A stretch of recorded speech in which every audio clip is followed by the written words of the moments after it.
So before starting a video, this is a general disclaimer that we are not SEBI registered investment advisor. This video is meant for educational purpose only and video content should not be taken as investment advice.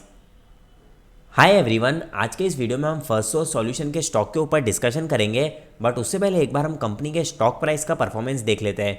सो यहाँ पे अगर हम एक साल का performance देखें तो 42% के पॉजिटिव रिटर्न्स है, लेकिन अगर हम कंपनी के ऑल टाइम हाई से कंपेयर करें तो ऑलमोस्ट 42% के आसपास हमें स्टॉक में गिरावट देखने को मिल रही है। सो आज के इस वीडियो में हम जानने की कोशिश करेंगे ऐसे क्या रीज़न्स है जिसकी वजह से यहाँ पे कंसिस्टेंटली फर्स्ट सोर्स सॉल्यूशन का जो स्टॉक है उसमें हमें गिरावट देखने को मिल रही है, और यहाँ पे एज अ रिटेल इन्वेस्टर आपको किस तरीके से डिसीजन लेना चाहिए।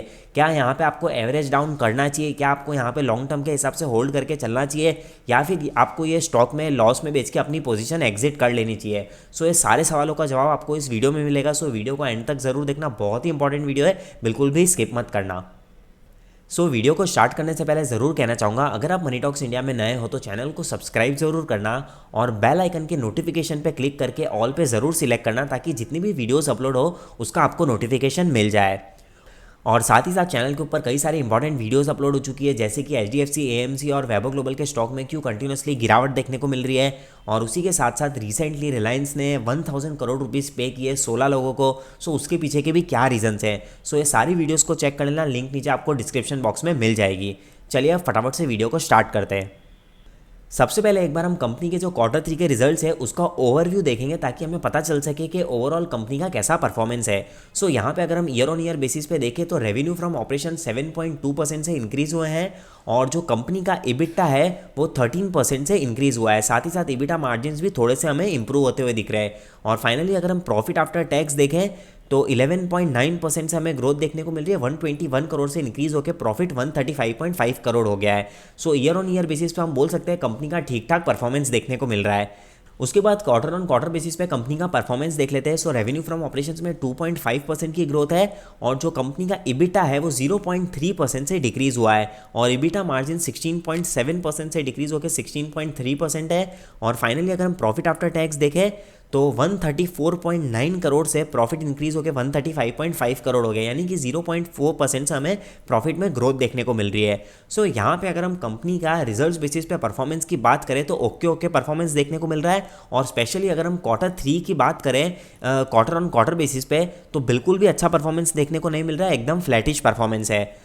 अब एक बार हम कंपनी के कॉन्फ्रेंस कॉल के रिलेटेड कुछ हाइलाइट्स देख लेते हैं, ताकि हमें पता चल सके कि क्या रीजंस है जिसकी वजह से कंपनी का Q3 में बिल्कुल भी अच्छा परफॉर्मेंस देखने को नहीं मिल रहा। सो यहाँ पे सबसे पहला अगर हम देखें तो अभी हमने देखा था कि क्वार्टर ऑन क्वार्टर बेसिस पे एकदम मामूली सी हमें ग्रोथ देखने को मिली थी, बट उसमें भी कुछ इंटरेस्टिंग चीज़ यहाँ पे देखने को मिल रही है। कंपनी ने रिसेंटली इस क्वार्टर में 2 एक्विजिशन किए थे, एक स्टोन हिल का और दूसरा ARSI का। सो यहाँ पे उन्होंने ये कहा है कि बेसिकली कंपनी की जो ग्रोथ आई है 1 या 2% के आसपास, वो इन दोनों एक्विजिशन की वजह से आई है। अगर हम ये दोनों एक्विजिशन को हटाते हैं और कंपनी का नॉर्मल परफॉर्मेंस देखते हैं, या फिर हम बोल सकते हैं ऑर्गेनिक रेवेन्यू, यानी कि जो पुराना बिजनेस था कंपनी का, उसमें अभी भी हमें 2.3% की क्वार्टर ऑन क्वार्टर बेसिस पे गिरावट देखने को मिली है। सो क्लियरली यहाँ पे एक उसकी वजह से भी हमें नेगेटिव इम्पैक्ट देखने को मिल रहा है। उसके बाद यहाँ पे अगर हम कंपनी का जियोग्राफिक वाइज रेवेन्यू देखें तो US से अराउंड 70% का बिजनेस आता है, जहाँ पे 3.1% की ग्रोथ है, और UK से 30% बिजनेस आता है, जहाँ पे 4.3% की क्वार्टर ऑन क्वार्टर बेसिस पे हमें गिरावट देखने को मिल रही है। सो क्लियरली UK के बिजनेस में हमें कई सारी दिक्कतें देखने को मिल रही है। और साथ ही साथ यहाँ पे अगर हम वर्टिकल देखें कंपनी के, यानी कि जो बिजनेस सेगमेंट्स हैं, सो banking and financial services 48% revenue में कंट्रीब्यूट करती है, और वहाँ पे 0.9% की क्वार्टर ऑन क्वार्टर बेसिस पे डिक्लाइन है। सो यहाँ पे आपको बहुत ही ध्यान से समझना होगा कि कंपनी का जहाँ से 50% रेवेन्यू कंट्रीब्यूट होता है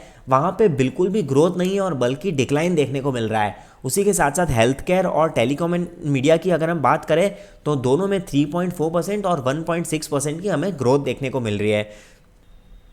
अब एक बार हम ये देख लेते हैं कि मैनेजमेंट ने कॉन कॉल्स में क्या रेवेन्यू गाइडेंस दी है। सो यहाँ पे आपको 2 पॉइंट आपको ध्यान में रखने हैं। फर्स्ट पॉइंट ये है कि जो एक्विजिशन किया है उसके रिलेटेड क्या गाइडेंस है, यानी कि उसको इंक्लूड करके मैनेजमेंट क्या गाइडलाइंस दे रहा है।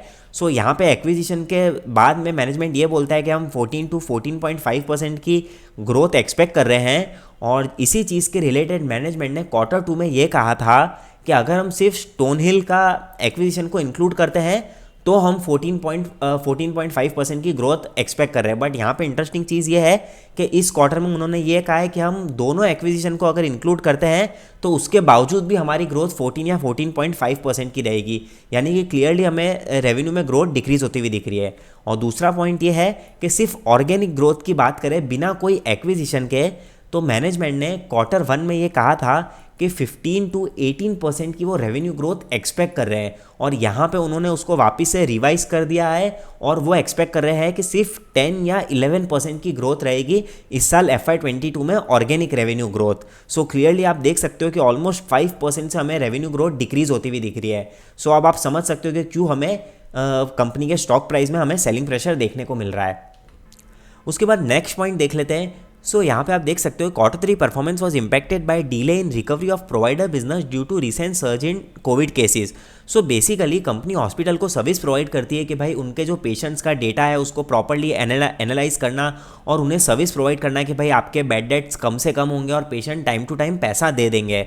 सो इस तरीके की कंपनी उन्हें सर्विस प्रोवाइड करती है। अब हुआ क्या कि कोविड के टाइम पे केसेस बहुत ज़्यादा इंक्रीज़ हो गए और रीसेंट ट्रेंड हमें ये देखने को मिल रहा है कि जो फिनेंशियल प्रेशर है मेडिकल कॉस्ट का, वो पेशेंट की तरफ बहुत ज़्यादा शिफ्ट हो रहा है बजाय कि इंश्योरेंस कंपनी और जो एम्प्लॉयर है। सो पेशेंट इतना ज़्यादा कॉस्ट बेयर नहीं कर पा रहा है और कोविड के केसेस इंक्रीज़ हो रहे हैं। सो ये दोनों का इम्पैक्ट फाइनेंशियल प्रेशर हॉस्पिटल्स पे आ रहा है, उसकी वजह से अल्टीमेटली कंपनी के बिजनेस में इम्पैक्ट देखने को मिल रहा है, यानी कि इनका जो हेल्थ केयर सेगमेंट है वहाँ पे।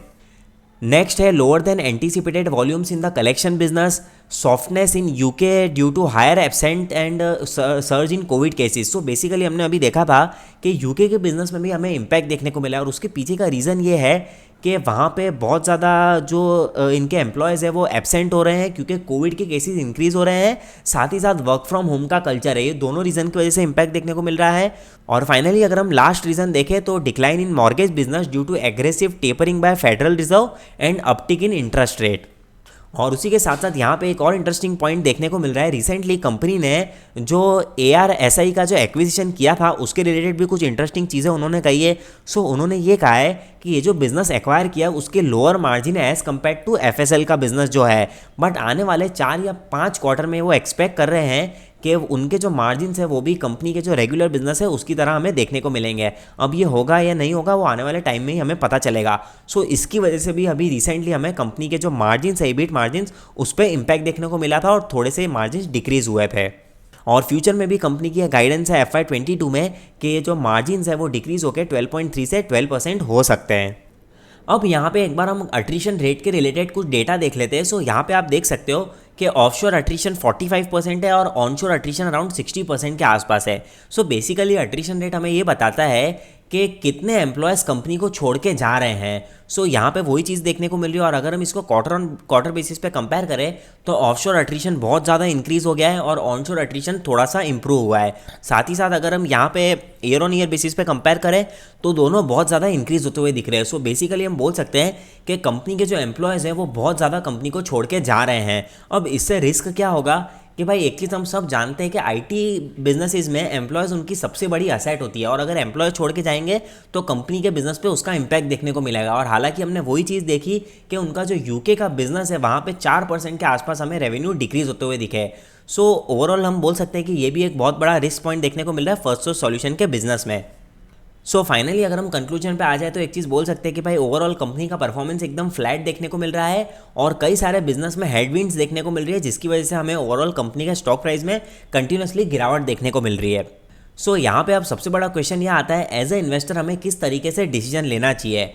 उससे पहले एक चीज़ क्लियर करना चाहूँगा, मैं आपको जो भी चीज़ें बता रहा हूँ ये मेरे व्यू पॉइंट के हिसाब से है क्योंकि मेरी रिस्क टेकिंग एबिलिटी अलग है और आपकी रिस्क टेकिंग एबिलिटी अलग है। आपको इसको बिल्कुल भी ऐसे नहीं कंसीडर करना है कि भाई मैंने बोला तो आपको एग्जैक्टली जाके वही सेम चीज़ करनी है। आपको हमेशा समझना है कि आपकी क्या सिचुएशन है और उसके हिसाब से आपको सही तरीके से डिसीजन लेना है ताकि आपका कम से कम लॉस हो सके। सबसे पहले अगर आपने ये स्टॉक को हायर लेवल पे बाय किया है 170, 150, 160 के आसपास या फिर 200 के आसपास भी, तो क्या यहाँ पे आपको होल्ड करके चलना चाहिए या फिर नहीं चलना चाहिए। मेरे ओपिनियन में आपको होल्ड करके चलना चाहिए, लॉस बुक नहीं करना चाहिए क्योंकि अगर हम इसका मैक्सिमम चार्ट पैटर्न भी देखते हैं तो ये स्मॉल कैप स्टॉक्स है और यहाँ पे आपको इस तरीके से वॉलेटिलिटी हमेशा देखने को मिलेगी। यहाँ पे आप देख सकते हो रैली आती है तो एकदम ज़बरदस्त रैली आती है और उसके बाद यहाँ पे आप देख सकते हो कंटिन्यूसली 4 साल तक कंसोलिडेशन देखने को मिला, ऑलमोस्ट 60% की गिरावट भी देखने को मिली, बट आज के दिन स्टॉक यहाँ पे परफॉर्म करता हुआ हमें दिख रहा है। So small cap mid cap stocks में इन्वेस्ट करते हो तो पहला रिस्क आपको ये ध्यान रख के चलना है। और एक और चीज़ आपको ये ध्यान रखनी है, कई बार इन्वेस्टर्स क्या करते हैं, एकदम हायर वैल्यूशंस पे स्टॉक को बाय कर लेते हैं। अब आपने हायर वैल्यूशंस पे बाय किया और स्टॉक अगर करेक्ट हो जाते हैं तो इसका मतलब ये नहीं हो गया कि भाई कंपनी खराब है और आप लॉस में बेच के हमेशा एग्जिट कर लो, क्योंकि ये सारी चीज़ें मार्केट में चलती है। और शॉर्ट टर्म में अभी तो 5, 6, 8 महीने, और अगर उसमें ही आप ये लॉस में बेचने की बात करोगे तो आप लॉन्ग टर्म में मार्केट में कैसे रिटर्न्स अर्न करोगे। सो मेरे ओपिनियन में एटलीस्ट आपको ये नहीं करना चाहिए।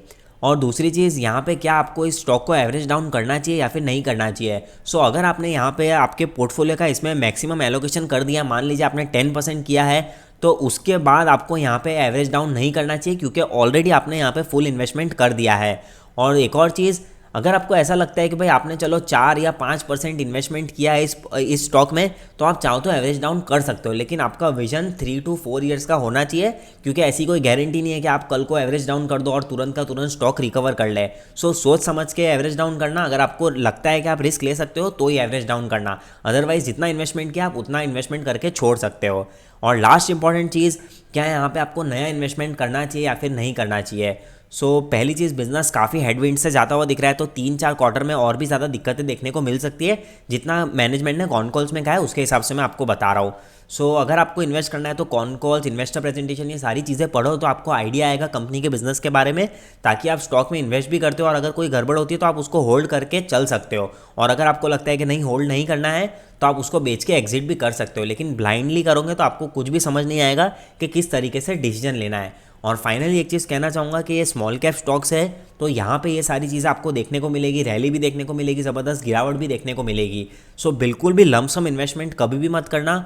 और मैक्सिमम अगर आप इन्वेस्ट भी करते हो स्मॉल कैप स्टॉक्स में, अगर आपको बहुत ज़्यादा नॉलेज नहीं है, आपने सिर्फ बिना देखे इन्वेस्ट कर दिया है, तो 3 या 4% से ज़्यादा अपने पोर्टफोलियो का इन स्टॉक्स को आपको नहीं देना चाहिए, क्योंकि ये बहुत ज़्यादा रिस्की स्टॉक्स होते हैं। इनके बिजनेस का नेचर ही ऐसा होता है, काफ़ी टाइम वॉलेटाइल होता है। सो ये सारी चीज़ें आपको समझ के इन्वेस्टमेंट करना चाहिए।